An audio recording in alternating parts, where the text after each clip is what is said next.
Hi guys, welcome to my channel. In this video I will show how to make hot chocolate.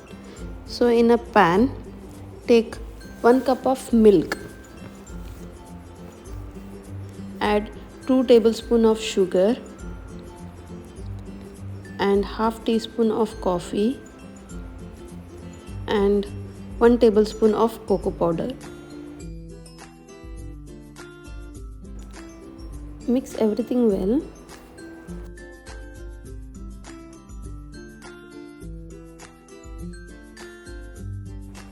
Then add cornflour slurry. I have used 1 teaspoon of cornflour and little water to make this slurry. Mix and then add dark chocolate.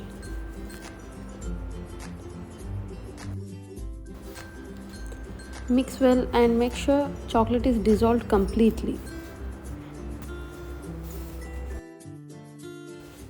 So the hot chocolate is ready to serve.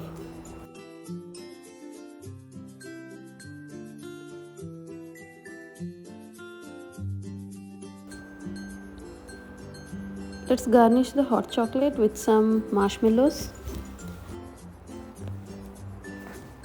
and some chocolate.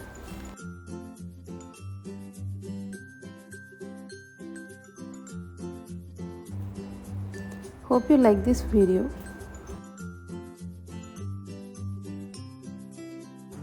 Please like, share and subscribe to my channel.